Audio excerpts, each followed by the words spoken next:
इतकी वर्ष काम केल्यानंतर आता तुम्हाला असं वाटतं का, की एक सामान्य घरातला पत्रकार असेल किंवा सामान्य घरातला माणूस असेल, मुलगा असेल, त्याने या क्षेत्रामध्ये यावं. इथे करिअर करण्यासारखं क्षेत्र हे शिल्लक राहिलंय का? मी ॲक्टिंग म्हणून नाही म्हणत आहे. बॉलिवूड पत्रकारिता या अनुषंगाने म्हणतीये. आता या प्रश्नाचं उत्तर देणं खरंच जिकिरीच आहे. याचं कारण असं की प्रिंट पत्रकारिता आता अस्तंगत होण्याच्या मार्गावर आहे. मुठभर दैनिक आहेत. त्यांचं सर्क्युलेशन किती आहे हा मोठा एक गहन प्रश्न आहे. मासिक नामशेष होण्याच्या मार्गावर आहे. त्यामुळे पत्रकारितेतून काही ठोस इन्कम जर कोणाला हवं असेल, व्यासंग किंवा हॉबी किंवा पॅशन म्हणून ज्याला पत्रकारिता करायची त्याने जरूर यावं. पण आता तो काळ उरला नाही. इवन चॅनल मधल्या नोकऱ्या सुद्धा धार्जिण्या नाही राहिल्या. म्हणजे मोठे मोठे मान्यवर पत्रकार सुद्धा चॅनल मधून बाहेर पडले किंवा त्यांना हातात नारळ दिला. हे सत्य त्यांना माहिती. पण हे सगळं आता मला 40-42 वर्षांच्या अनुभवातून लक्षात आलंय की पैशासाठी किंवा आयुष्यात सेटल व्हायचं असेल तर हा मार्ग नाही किंवा हे क्षेत्र नाहीये. ज्याला पॅशन आहे, ज्याला काही धडाडीचं काम करायचंय, मग त्याच्यासाठी फिल्म जर्नलिझम नाहीच ना. काय राहिलंय फिल्म जर्नलिझम मध्ये? इंटरव्ह्यू सुद्धा ग्रुपने व्हायला लागले. कारण म्हणे स्टार्सना वेळ नसतो.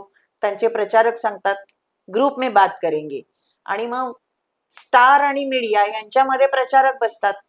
म्हणजे जेव्हा आम्ही रणवीरला अगदी सहज विचारतो की दीपिकाचं आणि तुझं कसं चाललंय पर्सनल आयुष्य, तर याच्यावर सुद्धा प्रचारक म्हणतात नो पर्सनल क्वेश्चन्स. त्या पत्रकाराला बाहेरचा रस्ता दाखवला जातो.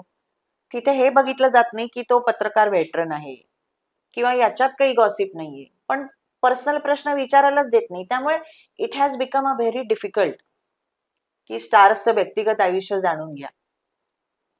खूप बोलणारे असतात. म्हणजे हल्लीच मी आमिर खानचा मुलगा जुनैद खान याचा चित्रपट आता आज उद्याकडे रिलीज होतोय लव्यापा, त्याच्याशी बोललो तेव्हा जुनैद खान आमिर खानचा स्टार सनचा मुलगा म्हणून मला असं वाटत होतं की तो कुठेतरी असा वरवर राहणारा असेल. पण त्याच्यातला एक वेगळाच माणूस मला दिसला.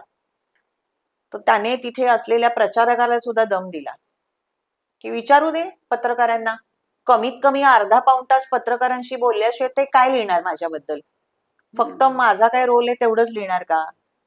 त्याने प्रचारकाला तिथून जायला सांगितलं आणि इतका तो मनमोकळा बोलला. मी त्याला म्हटलं तुझा नंबर मिळेल का? अरे दे दे तुझा मोबाईल, मी माझा नंबर तुझ्या मोबाईल मध्ये सेव्ह करतो. त्याने स्वतः आपला नंबर सेव्ह केला. हल्लीच्या काळात स्टार्स त्यांचे व्यक्तिगत नंबर शेअर सहसा करत नाहीत. अर्थात त्याला दुसरी बाजूही आहे. हो हो हो हो. म्हणजे आता त्यांना धमक्या येतात बऱ्याच कलावंतांना. म्हणजे नुकताच सैफ अली खान बरोबर घडलेला किस्साही अशा अनेक गोष्टी आहेत. म्हणजे फक्त स्टार्सच जबाबदार आहेत असं नाही. एका गोष्टीला जसे अनेक कंगोरे असतात तसं हे आहे. पण आता पत्रकारिता खूप बदलली आहे. प्रिंट पत्रकारितामध्ये काही राहिलं नाहीये. पण जर मग पत्रकारितेत जर क्षेत्र करायचं असेल तर ते अन्य बाबतीत करावं. स्पोर्ट्समध्ये, पॉलिटिकल क्षेत्रामध्ये, सायन्समध्ये, समाजावर. पण फील्डमध्ये फिल्म जर्नलिझम मध्ये आता फार असं काही करिअर ॲज सच म्हणून राहिलेलं नाही. अर्थात दर दिवशी खूप नवीन नवीन मुली येतात चॅनलमध्ये काम करायला, उत्सुक असतात. त्यांना मला वाटतं समाव कुठेतरी ग्लॅमरचं आकर्षण असावं. मग ते ग्लॅमरचं आकर्षण गेलं की मग त्यांना त्यात काही राम वाटत नाही. अगदी आकर्षण मुळे कुठलंही असेल ते फार दिवस कुठल्याही क्षेत्रामध्ये टिकत नाही. मग त्याच्यातलं जीन्स तुम्हाला जोपर्यंत मिळत नाही तोपर्यंत मग तुम्हाला असं वाटतं की अरे आपण काही करत नाही आहोत किंवा याच्यातनं काही घडत नाही. आणि मग नंतर येणारं फ्रस्ट्रेशन हे तसं सगळ्याच करिअरच्या बाबतीत होताना आपल्याला दिसतंय.